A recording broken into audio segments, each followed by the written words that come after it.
Alright, hell yeah.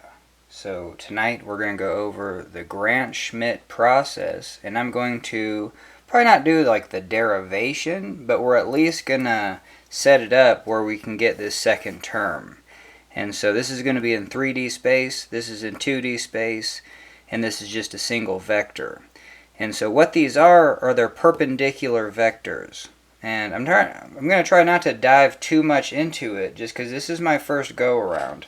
And but I think I can pick up some of the things that even, are kind of misleading. So that's the book that we're using, or I guess just the difficulties of dot products, because that's what we're going to do. And so the diagram in the book is we're going to set up kind of some sort of, kind of triangle looking thing.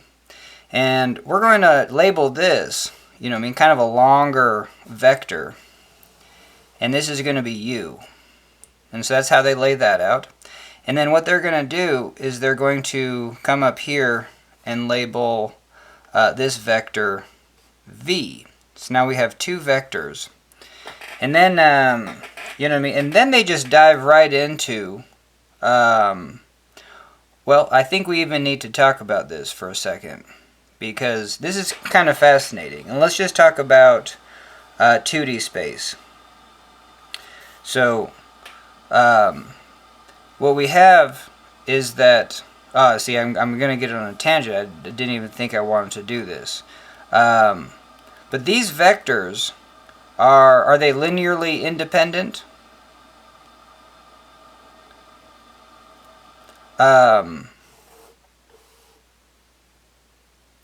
Well, I guess they're not. Are they? Is that what we're doing? Is they're not linearly independent, but they do form a basis. Holy Toledo! So I need to stop right there. All right, hell yeah! So I had to take a little break. Went up to Google, and no. So we're going to show a cool example of this, because no. So the Graham-Schmidt process typically starts with linearly independent vectors, but what we're trying to do is transform them into perpendicular. That's going to be orthogonal. And they're going to be orthonormal. They're going to be like unit vectors. So if they're really long, we're going to transform them into unit vectors into a perpendicular direction. So that's what we're doing. And this comes up in statics. And so I asked, like, well, if these are linearly independent vectors, like, what's the definition of just a vector in 2D space? It's just, the xy that are linearly dependent. And that's if the vectors are in line with each other. Even if they're going in different directions. Because one is just a scalar multiple. This might just be twice this one, and this one might be negative a half that one. And so hell yeah. And the cool thing about statics, this comes up in statics, is because let's say you were adding these vectors. We're going to go u, and then we're going to go, v. And we're going to do that tip to tail. This is u, this is v, and then we have a resultant. And so as long as you're able to put values like a scalar value, I'm going to put a k here and a c here. That comes up in linear algebra. Or you could just say this is k1 scalar and this is k2. Because linear algebra, you could have 3 dimensions, 4, 5, 6, and anyway. But we can represent this u as like, hey, it's going to be that long. It could be twice as long. And again, it could be negative a half in the other direction. Same thing this. Twice as long, negative in the other direction. And, any combination from 0 to infinity that way, 0 to negative infinity that way. Same thing for that one. And so what you get is if you have two vectors, as long as they're linearly independent, you can hit any point like in this 2D space. And so, if you think of it as force, if like, hey, I want to have a force with a resultant over here, and I've got these two things. And so, so now what we're going to do is I think we're going to do a little example of a tugboat. So let's say you have a massive ship,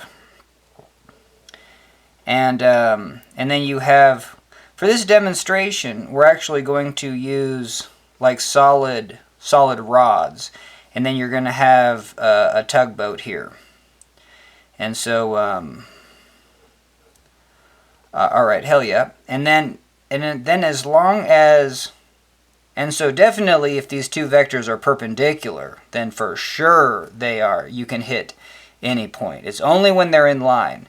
So as long as these two tugboats aren't in line like this would be linearly dependent. As long as this tugboat is some sort of angle, like it could be here, or it could be way over here, and it doesn't even matter. So let's say we do make the tugboat over here. And for this demonstration, because a lot of times in statics problems you'll get something where this is a rope, and if it's a rope you could only put tension this way. But as long as it's a solid rod, I can put tension on this. I could put compression or tension, meaning I can put a force that way or that way. And so that's very synonymous with our two vectors u and v. Okay, and so now, you know what I mean? And let's just say all the mass of the ship is just right here, you know what I mean? And then so the idea is that's a hell of a chunk of mass. It's the size of the ship, and I want to move it around, you know what I mean? I want to have, and Newton's law said that if this ship is a point particle and I put a resultant force, and that resultant force is that way, then the motion of the ship is going to be that way. We're going to have velocity 0 here, and then we're going to have some sort of velocity is equal to some sort of number even just after time is 0. You know what I mean? So any net force is going to have a acceleration, and even if it's a tiny, tiny acceleration, this is why small tugboats can move big ships, because all they have to do is at least, get over the, the resistance. But once you're over the resistance, and as long as that resistance isn't too big, you can move a ship. Okay, so but back to linearly independent. So are you saying that if this is the tugboat represented as this heavy, heavy particle, then just with these two tugboats turning on their engines this way or that way, I can get this to go any direction. So let's work on that. Let's try to get to over here. And so what we do is we take this tugboat, I don't know, and then kind of draw a line in the direction we could take this tugboat. We could go this way or that way with this tugboat. And then I'm going to say, hey, this one, so I could go this way. And then this one I can only go this way and that way. So this is how you add vectors. It's the parallelogram method. I can start here and go this way, and then I can go on this path. You know what I mean? Wherever I am, then I draw that path. So I don't want to go that way first, so I kind of just prove that. And this is kind of like the trial and error process. But now if I go this way, hey, am I getting closer to this point? Hell yeah, because now I can go this way and this way. So now I kind of know that I need to go this way, and definitely not that way. So I'm going to go this way, and then, and then take that, let's do this. Perfecto mundo, and booyah, we're going to be right there. So now here is so this tugboat has to turn on its engine that way, and then this tugboat has to turn on its engine that way. And proportional to these actual directions. So that's the cool thing about vectors, is even when you draw a picture of a vector in 3D space, and you say, let's say this is 1,000 meters, and this is 1,100 meters. Well, you would say, hey, let's fire this up, 1,000, whatevers, and we'll fire this one up at 1,100 whatevers. And, you know what I mean? And so, but as long as you actually just have that ratio, then you're good to go. The resultant is the addition of these two vectors is going to be a resultant that way. So if that's the direction that we wanted this ship to go, we got it. Now the other thing is we could have fired this one up, and then if we go this way, stop here, we need to travel along this path. We're not going to go that way, but we're going to go this way, and I would have to go off the page. But there's your parallelogram. See how that is a parallelogram? And so with the resultant, with two vectors, I can either go this way or that way and that way. And that's just saying that you can add vectors commutatively. You can, instead of adding A plus B, I could go, and that's this direction. You know what I mean? Think of commuting to work. Well, what if I go the opposite way? Am I going to get to the same result? B plus A. Hell yeah. Cool. All right, and the reason that we want perpendicular vectors, because it just makes it so much easy. So let's say if I have this pole, you know what I mean, and a tugboat, and then I have this pole, which is perpendicular, and a tugboat. Now let's say I want this ship, this is the mast of the ship, I want it to be this direction. So, okay, I just go that way, that makes sense. And then once I get to visually right here, I go up. And so those two numbers, this is the number for that ship, that's the number for that ship, this is the direction that one needs to go, and this is the direction of the motor on that ship. And my resultant will be right there. So that is the reason why we want orthogonal unit vectors. And if these are a vector of 1, then I can be like, hey, I need a resultant of 1,000. And then so, or, you know what I mean, 707. Or no, what do I want? Probably 1,400 and 1.414. How about 1,414 whatevers? Then this one's going to be 1,000, and this. So each of these motors is going to turn on 1,000, and my resultant is going to be square root of 2 times 1,000. Okay, hell yeah. So that kind of gives you just a brief overview of why you would. Oh yeah, because in matrix algebra, again, you're going to get two vectors, and they're linearly independent, but they're just a pain in the butt to like use. You know what I mean? We just want an orthonormal basis, and so that's what we're going to do. And the crazy thing about this, I think that's going to be kind of the next take-home point, is that let's say I just have 2D space, and I do say this is vector u. Well, it's very suspicious that vector u looks like it's in the x-axis. And then if vector v is up here, cool. Then I know that the perpendicular of vector, you know what I mean? If I'm trying to get this into two vectors, and that's our objective. Our objective is to say, hey, this is going to be our first vector, and then this perpendicular one is going to be our second vector. Once I have those two, then I know that I have an orthonormal set, and if I got these to be unit vectors, dividing by their magnitude, and is it just like that? Just the magnitude? Hell yeah. Dividing by their magnitude, I would have unit vectors. Okay, but I think it's useful going into this to realize that, you know, I mean, we should almost draw our picture like this, where this is u, this is v, and, you know, I mean, this is kind of what we're up against. So, but that might be the first thing that you could, well, oh, that's kind of fascinating.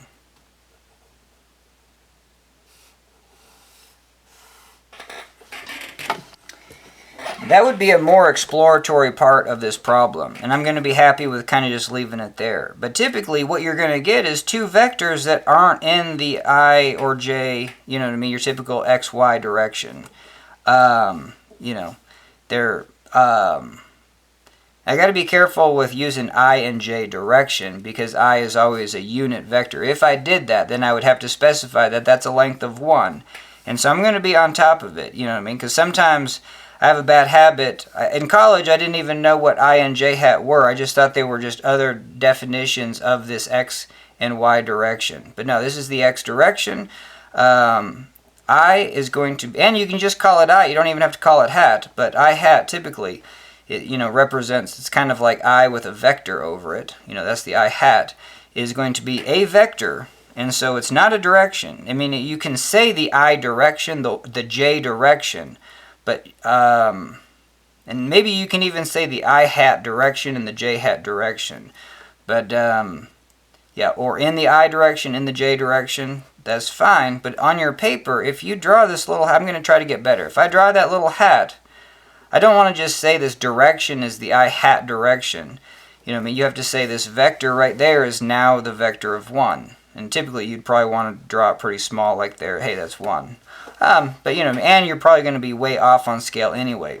Hell yeah. So that's this is magnitude of 1, and this is your J hat. This is J hat, not this direction. Booyah. Alright, hell yeah. But I just drew this because the Grant-Schmidt process is going to be like, hey, we're going to start, and I know I'm going to use different letters because the textbook did. And I don't know why I want to confuse you, but I want to show you that the way the textbook laid it out, they lay it out for one scenario, and then the fact that they jump to multiple scenarios, all the letters change, and I think it gets confusing. So anyway, but yeah, what's going to happen, so I can't even really show you this because the letters are too different. But what's going to happen is you're going to get two vectors that aren't, like neither of them is going to be in a cardinal direction, in an x, y, and z direction. Now, it doesn't have to be that way. You can make your own coordinate system. There's no, coordinate systems are just coordinate systems, so this could be the x prime, y prime, if this is the x and y direction, or forget about it.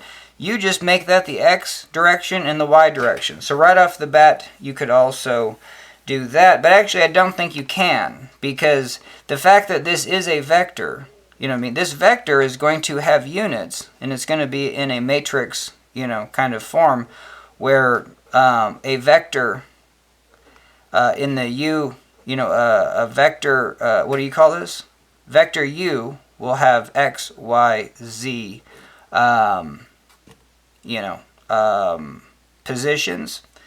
A vector is going to be a magnitude and a direction. So if we're in 2D space, a point represented from the origin can be represented as a vector because we have a, it takes two things to describe it. Even though in 3D space it's going to take three things to describe.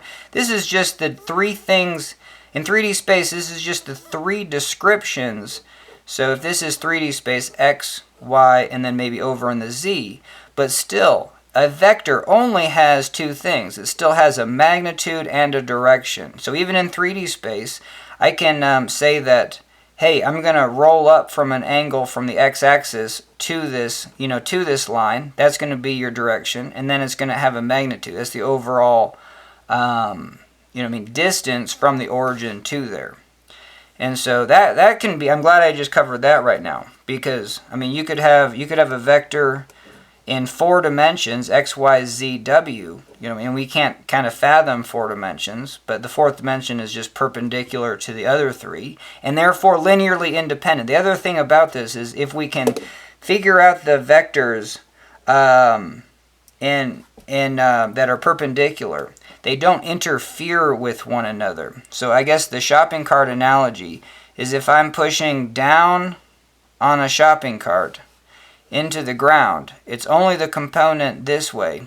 I don't even know if this what I'm saying is even going to make. What are we even talking about? Interference, where one vector doesn't interfere with another one. Yeah, I guess that, I don't know. You know what I mean? Like, especially in this scenario. Like, you could push down all you want, and that has no effect of its, Newtonian movement this way, because you're just pushing against the Earth. And so, yeah, so that might be, any increase in force this way, as long within reason, within an ideal system where you're not going to have normal friction or anything like that, then in an ideal sense, any downward weight or force this way does not interfere with the motion this way due to Newtonian mechanics. So that's why perpendicular vectors. But if you had two vectors like this, and they were force vectors, hell yeah, looks like this one also is in this direction. So if I increase this value, I'm going to increase, that value in that direction.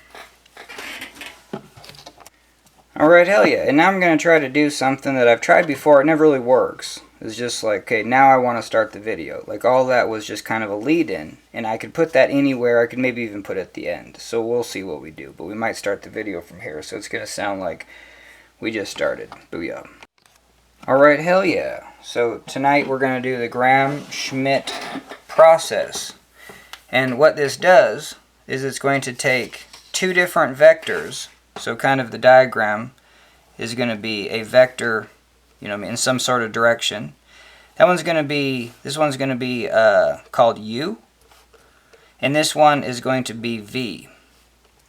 And our objective is to find, and so what happens with these is like, hey, if I use these vectors, I can go anywhere in 2D space. If I say I go this way and then that way, I can get to that point. How do I get to a point over here? Well, I probably go this direction and then the opposite way. So I can either go this way or that way with these vectors.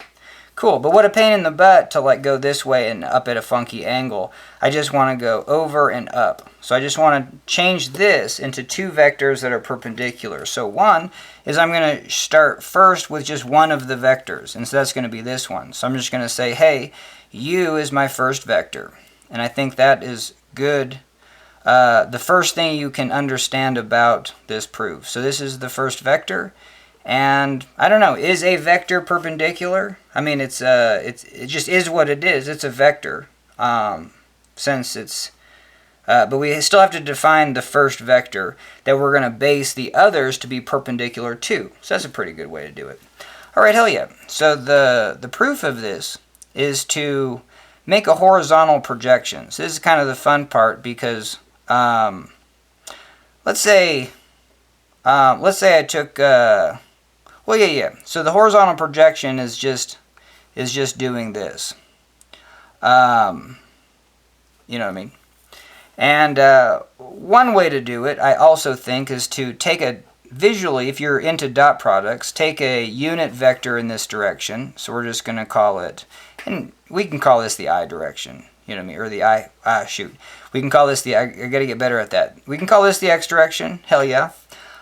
Just know that in our proof, this doesn't have to be the X direction. That's kind of where we left off doing the intro, is that these could be oriented anywhere. Like, you get to choose the coordinate system. You don't have to have any of your coordinate system of your X, Y, and Z, and this is just for 2D space now, but have to go through U and V for this thing to work. But anyway, so let's say this is the X direction, and this is a unit vector I hat. Mean it has a magnitude of 1 in the I direction.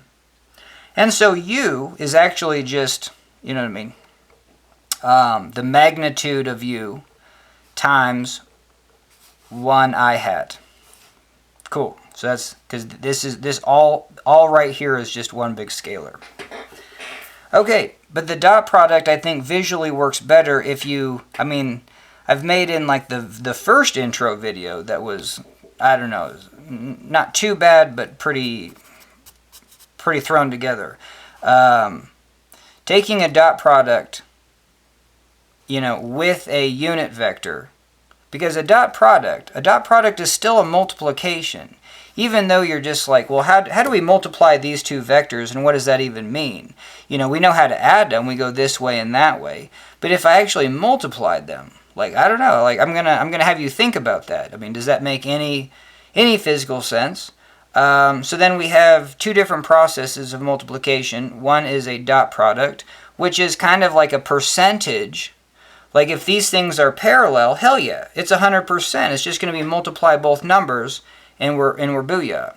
Now, if they're perpendicular, that's going to be like the cross product. You know what I mean? Cross product, if two things are perpendicular, hey, we're just going to multiply both those numbers, and booyah. The cross product, though, you are going to end with a vector.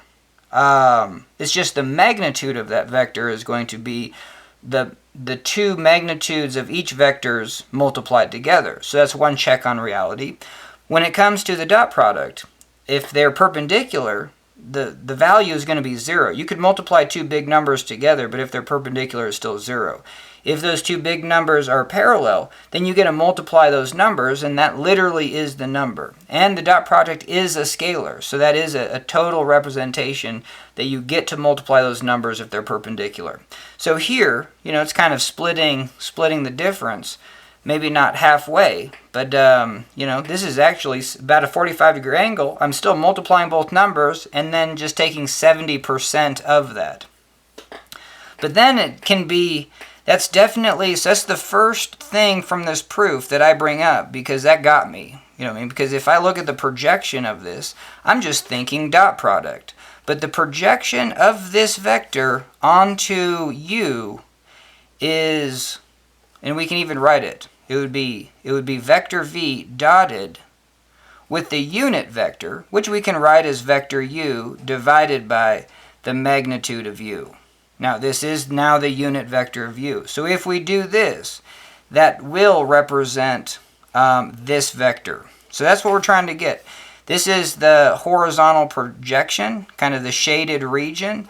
And so one way that I like to think of it is, well, the more, and I don't even know if this is technical, but if I'm saying this vector dotted into another vector, I'm interested in that other vector's direction, and what I want to do is make perpendicular lines from that other vector.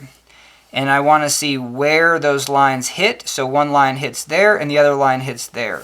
So the other visual I can do, then I can draw street lamps.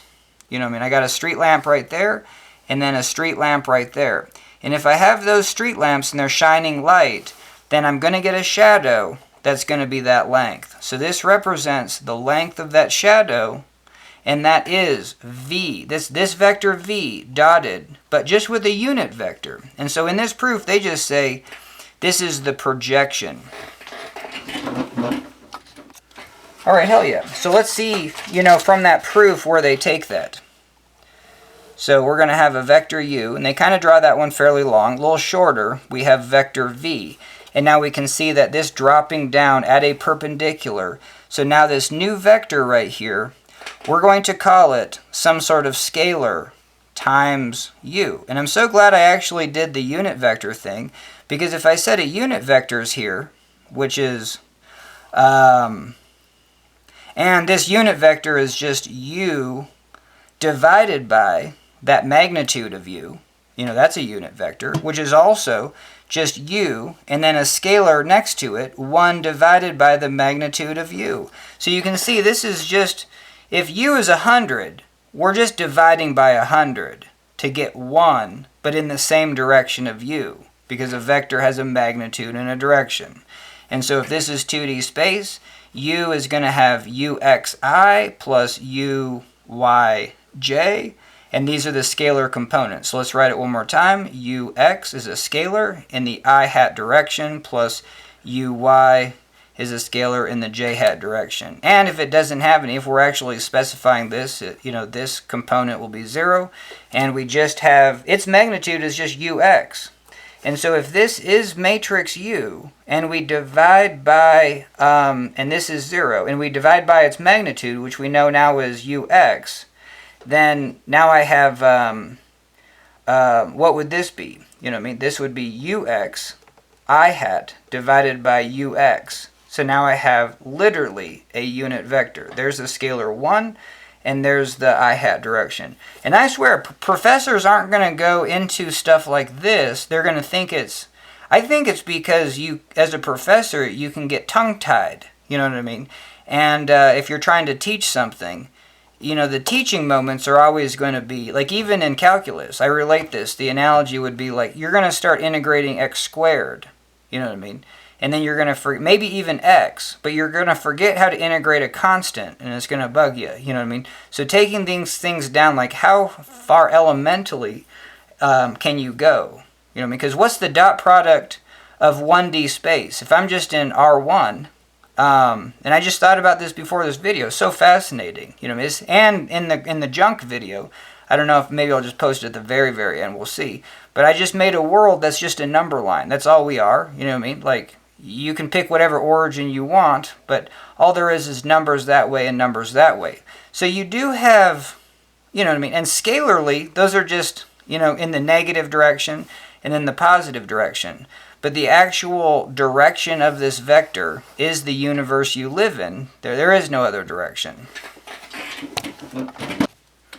And so, but even in this 1D world, you still have vectors. You know what I mean? You still have, this is a vector. Maybe it's, maybe this is vector u, and it's 3. And, you know, I hat is the only world you live in. No one knows about the j hat world. And so, cool. And then we're going to dot it with a vector. This is going to be v, and it's going to be 6i. And so what is 3 dotted with 3i dotted with 6i? Well, using the principles of the dot product, we said if two things are parallel, we get to just multiply those numbers together. So we're going to get 18. And that is going to be, but then what's the shadow? What's the shadow of 3? Because I think this gets a little bit trickier. Because you're like, what are you talking about? Shadow. Well, let's take this example and then just really start slanting it down. So what if we draw V like this, and then U is like this? We still have a shadow. We can still, if this is V, and I'm going to do V dotted with something else, or V dotted with U. So if we're just doing that, V dotted with U, or, you know, V dotted with a unit vector, you know, in U. Then, so here's the direction. So take that direction and then draw perpendicular lines. You're still going to draw your street lamp there and your street lamp there. And now this dimension... Alright, hell yeah, we ran out of juice, but we're back. And so, yeah, so that dimension right there is going to be the horizontal projection. And so in this proof, they're going to say horizontal projection. And if you want the value of that horizontal projection, it would be this vector V dotted with a unit vector in the U direction. And I think, I wish they just would have said that, but then they're not going to use that at all. They're not going to use V dotted with a unit vector. Maybe do U hat. You know what I mean? That isn't something they're going to use, because they're going to define this value as just some scalar multiplied by U. Just as we just showed that U divided by its magnitude is this vector, so hell yeah, then U like divided by some other number, for sure is going to be, in this diagram, is going to be, you know, this vector. And we're just going to say this component, 1 divided by that number, is going to be k. So we have a scalar k multiplied by U is going to be this length. Okay, hell yeah. So now I think we're pretty thoroughly done with the introduction. And so, yeah, let's try to do this a little crisp. Cool. So we have our vector U. We have our vector V. Okay, horizontal projection. This vector right here is going to be some sort of scalar times U. Okay, and then just from the picture alone, we're going to say, whoa, okay, there's a perpendicular. This vector is perpendicular to U. And so if I knew its length, then I would have two perpendicular vectors. I would have U, and then I would have whatever that vector is. And so what we do, the whole process is I'm starting with U and V. And yes, they are linearly independent. Cool. But I want them to be orthogonal. So I'm going to start with 1, and I'm going to say, cool, I at least have this one. Now I want some vector that I know is perpendicular to U.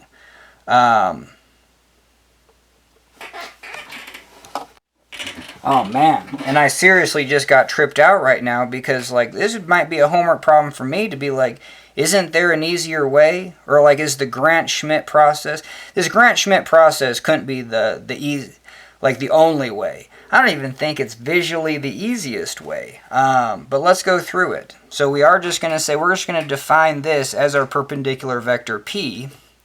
But if I was on a deserted island and I had to do this Grant-Schmidt, you know, after taking a few years break, this is what I would do. I would be like, well, could I set this up? Maybe. And then now what? Well, now I'm going to ask myself, what do I know and what do I don't know? So, so it's like, what are my knowns? So I do know, I started with U and I started with V. So I definitely know, I know this, that, and that. And then the unknowns.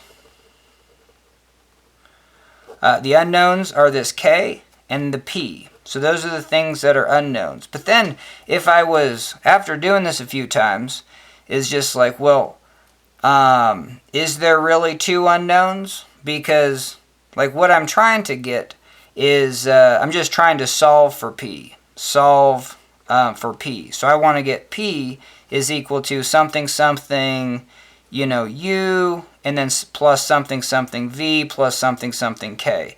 And so that's kind of my general way of just saying, you know, just what an equation is. Like I have an answer. I want this variable as a function of the other things.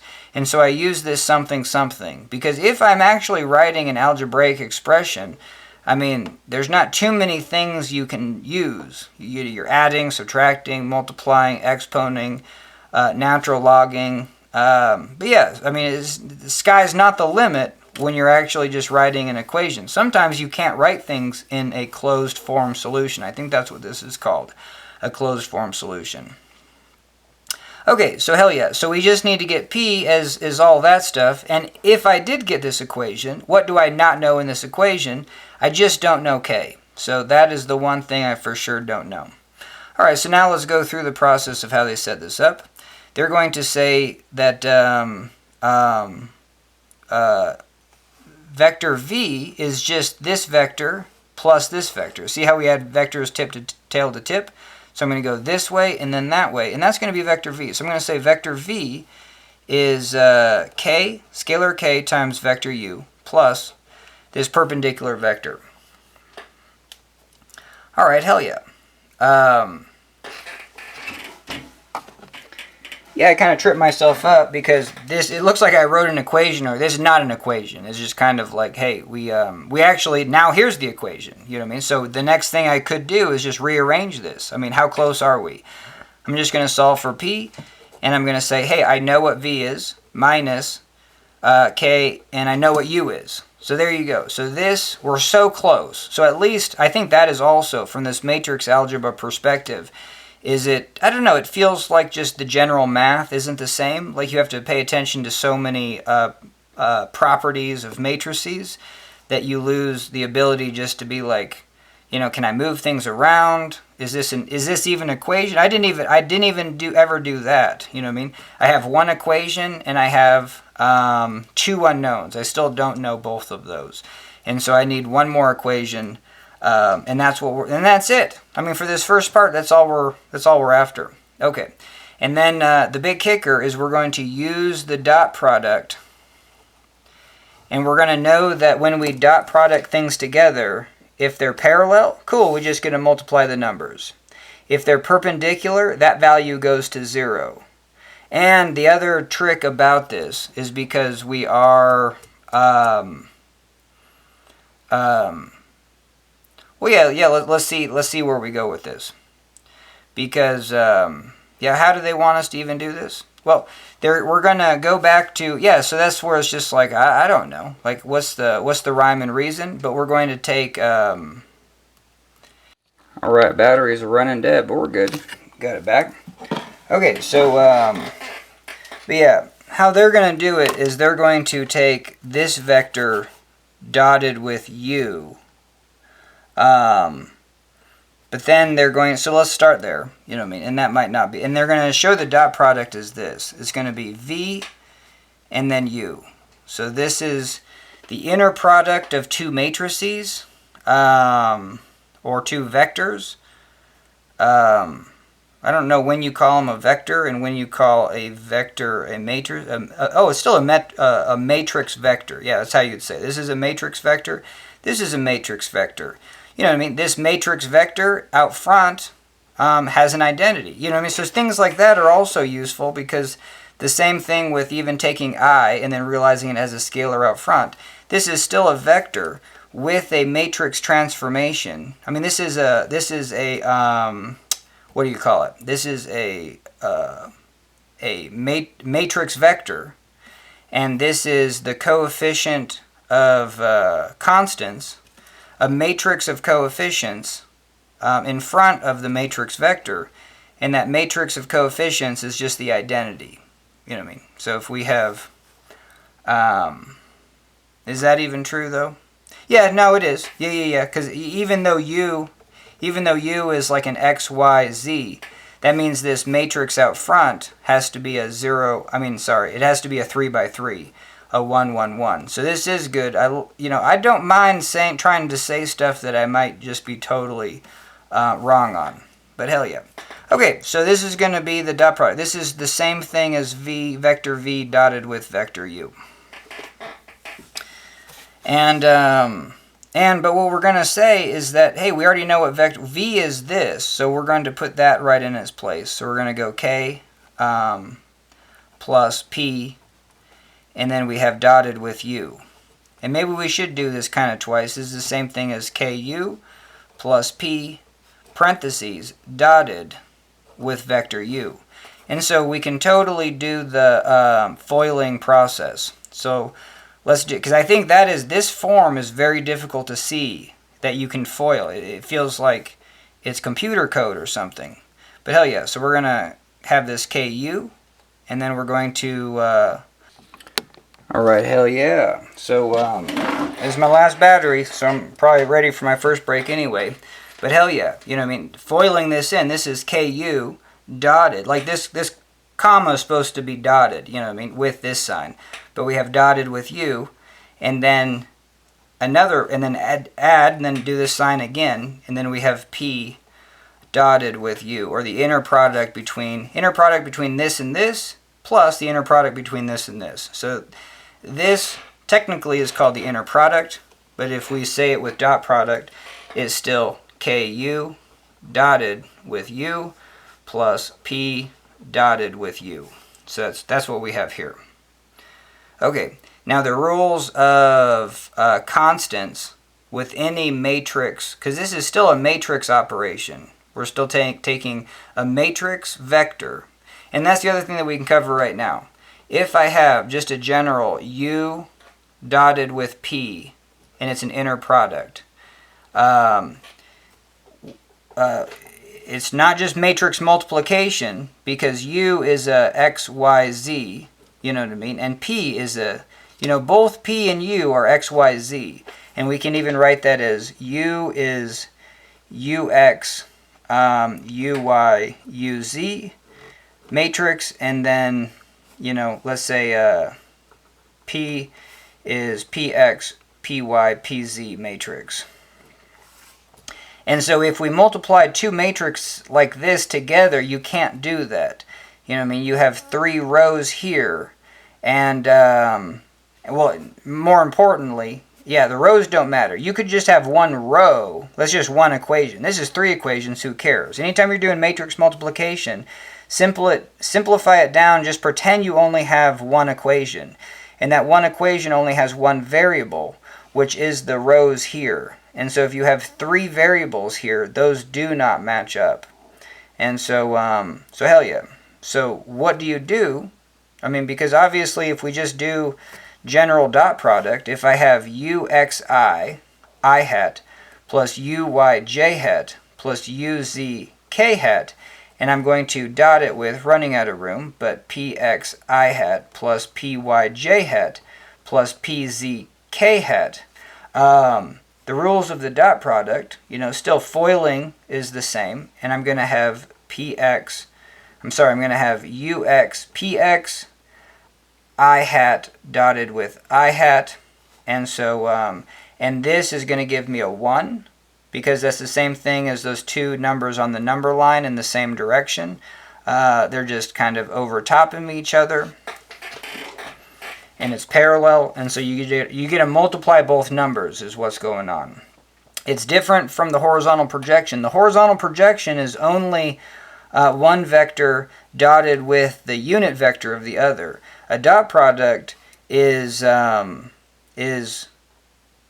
finding this horizontal projection and then multiplying it by the magnitude of u. So that's another way to look at it as well. The horizontal projection would be the percentage of the magnitude of v. So if v was in the direction of u, and you dotted v with a unit vector in u, you would just get the magnitude of v. You know what I mean? Because if this v is in that direction and you're dotting it with the unit vector, it's going to be the magnitude of v times 1, and it's going to be 100%. So this horizontal projection, is whatever this horizontal projection is going to be, you're going to divide that by the magnitude of v, and that's going to be the percentage, you know what I mean, or the fractional percent. But if you do a dot product between v and u, it's still a multiplication of two numbers. It's just with a percentage change. If they're parallel 100%, if you get some angle between them, 70%, you know what I mean, and anywhere from 0 to 100%. Alright, this foiling process will also, you know, have uyj dotted with px I hat. And then so the scalars are going to come out front, uy, px, and you're going to have j hat dotted with I hat. And j dotted with I, those are unit vectors that are perpendicular. And so that dot product is going to be 0. You can multiply the numbers, but then you got to multiply by that percentage, and that percentage is 0. And that shows you that if I have this vector v and then this vector, let's say u, then if I draw horizontal lines and then make my street lamp, you know what I mean? The street lamps are shining down on v, but this distance is 0. So I have 0%, and so I can multiply v times u all day long, the magnitude of v times the magnitude of u. And then just multiply by 0%. And when we do magnitude, if I said -2, and then this is the absolute value, that's kind of the magnitude. I don't care if it's going in the negative direction, living in Numberlineville. But this is just a magnitude of 2. If we do have Vectorville, where we have R2, just as the XY coordinate system, or a 3D coordinate system, or 4, 5, 6, who cares? Then, what was I even getting at? Oh yeah, so the magnitude. And also don't confuse 3D coordinate systems with the fact that a vector would have a magnitude and a direction and something else. Even in 3D, it's still just, you know, pick a benchmark and then wind up an angle. You know what I mean? And any direction that you wind up an angle will get you to any point in that 3D system. So still, a point right there is going to have some sort of distance and then some sort of angle from a benchmark. And then even in 3D space, it's still a magnitude and a direction. Cool. The reason that we want to know perpendicularness in 2D, 3D, 4D space, again, it's because of that interference. There's some physical properties where if you that don't interfere, you increase one value. If I say, if you're in the United States, like walk towards the beach, walk towards the ocean, you know, at no point are you walking towards the North Pole, let's say. You know what I mean? And so you can walk, you know, from ocean to ocean, east to west, as much as you want, and that's never going to change. That's not going to interfere with your distance north to south. So there's an example of perpendicular, the non-interference of perpendicular vectors. Alright, hell yeah. And we just did kind of the I hat, J hat, and we saw that perpendicular, and we did the street lamp example. And that fits perfectly into here, because we're going to do the inner product, or we can see it's the dot product. Hey, we're going to do the dot product between two vectors that are the same. So those are parallel, and sweet. So this literally is just going to be the magnitude of u times the magnitude of u. And I think even in the book, they're going to just say, like, you're supposed to know that as the magnitude of u squared. Or look at this. We just showed that, hey, a dot product is still a multiplication of the magnitude of the two values, but then it's going to be a function, you know, from 0 to 100% depending on their alignment, whether it's parallel or perpendicular. Cool. And then so this value is going to be k times the, and this is just k times the square, the magnitude of that vector u squared. Now p and u, so if we're just looking at p and u, these are perpendicular, so that value is 0. Same thing here. So this is the inner product. These are the same. So it's just kind of, it's useful. It was used. I've never done this before, but you know, since this is difficult to get used to, writing the inner product like this. But if you go to Google AI, I even did it before the video, isn't the inner product just the same as the dot product? And it is. Hell yeah. I think we can, we'll get some more light. Alright, hell yeah. Cool, so let's do so the inner product over here. What you would do here from a matrix perspective is the scalars can be brought outside any matrix operation. And so we're going to bring that outside, and so we bring it outside the inner product, and now I'm just taking u dotted with u, or the inner product of vector u and vector u. And so, by definition, if you see this inner product of two vectors that are the same, definitionally, it's going to be the magnitude squared. And I think that is just, I don't know. I mean, I feel like I'm knowing that from memory. Then, my historical, I've used this type of dot product way more than, I've never actually used any of this matrix algebra stuff before this year. So sweet. So we have k times this, and booyah, and that's going to be that dot product. Now, what was this supposed to be equal to? Oh, I guess it's just supposed to be equal to that, and that's kind of one of the interesting things in this proof. I should have put it over, switched them around, but it doesn't really matter. But this is where you're supposed to be like, aha! This is your aha moment. And I just, in matrix algebra, I don't think this isn't an aha moment for me, because it just doesn't feel like I have something where, I don't know. So I think in matrix algebra, I think this is a good skill. Always, at each step of the road, ask yourself, what's known and what's unknown. Because let's do that. Do I know what V is? Yes. I already said my knowns are U and V. I definitely know what the magnitude of U is. So what are my unknowns? The only unknown is K. Cool. And do I have an equation? Yes. So I have an equation with one unknown. You know what I mean? One equation, one unknown. And even at the most elementary level, I mean, that also is not ringing like bells to me to be like, oh yeah, no duh, just solve it. You know what I mean? Sometimes you're just like, oh, I need two equations, two unknowns. Well, that was the whole process we were going into. We got this equation, we realized we needed K, and then we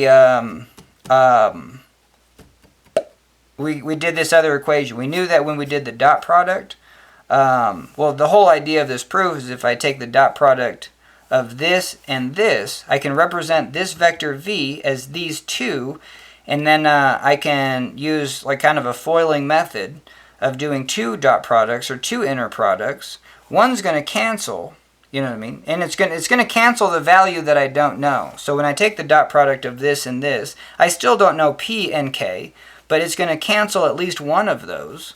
And so that's hella cool. And so then I get, I can solve for K. So that's what we do. We go K is equal to the inner product.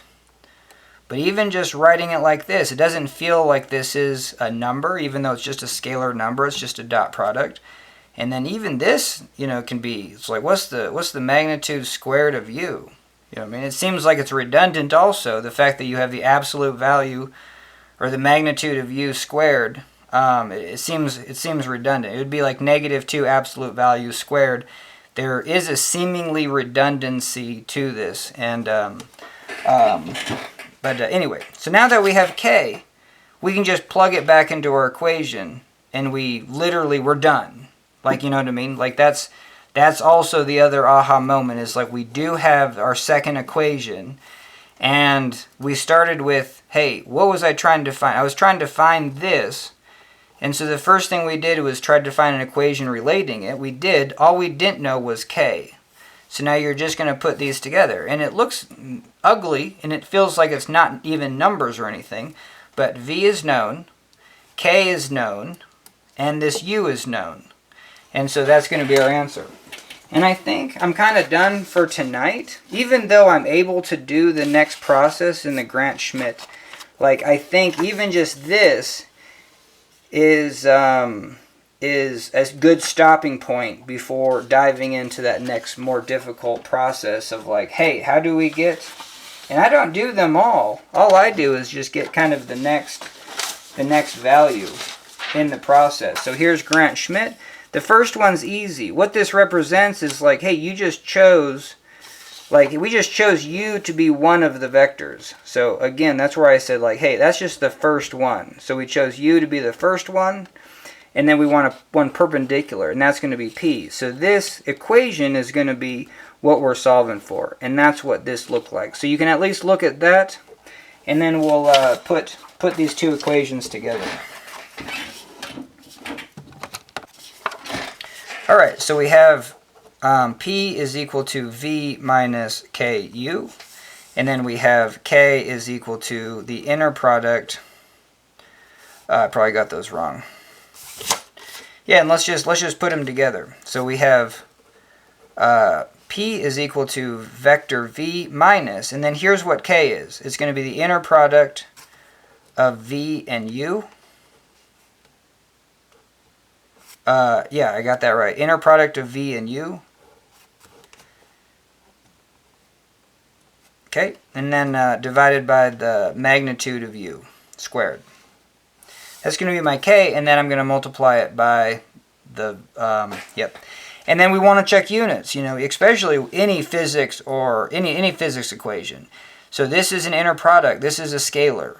This is a magnitude of a vector, which is a scalar, and it's a scalar squared, so still a scalar, just a number. This is a vector, and this is a vector. This is a vector. So we have a vector minus a vector, and that gives us that. Hell yeah. Okay, so we're good, and we got that first value. So in the more complicated, you know, maybe next video, we're going to probably do the same process again, but, I mean, they're going to call this V2, and they're going to call this U V1. Yeah, so even like right here, right off the bat, they're going to call U, right here, they're going to call this V1. And then right off the bat, they're going to call this our first perpendicular vector. You know, even though if you just have one, it's kind of nonsensical. But it's going to be our base for that first one. So if we do, you know, once we get all of these, we're going to have a matrix of perpendicular vectors. You know, we're going to have P1, P2, P3. Don't quote me on that if you actually put them like that. But all right, hell yeah. But yeah, that's where they're going to even call this first vector P1 right off the bat. And so that's where, you know what I mean, this is going to be P2, this is V2, and this U is going to be P1, P1, P1. And this is also, you know, V is the second vector. So that's kind of interesting. This is the first vector we used. This is the second vector that we know is not perpendicular, but we want to find a vector that's perpendicular to this one. So we're going to use this to get this. So that's kind of the general process. And so so we started with this. We just knew it was perpendicular, or that's going to be our first basis. And then we say that the next vector, if this is U, this is the next vector V, and they're going to call it the second vector V2.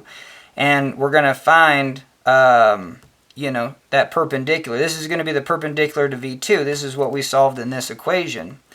And it's going to be a function of, you know, the initial vector U, which they're calling now P1, and hell yeah. And then once you get the third vector, then you're going to be, anyway, so yeah, and I think we can do that, but for another day. So hell yeah. So this was just kind of going over, and yeah, I think I'm done. I think that's a good place to start, or a stop. And we covered quite a bit of dot product stuff, you know, and weren't shy of asking ourselves questions. So anyway, so we did a pretty good job. All right, hell yeah. Thanks for joining me, and that's a video.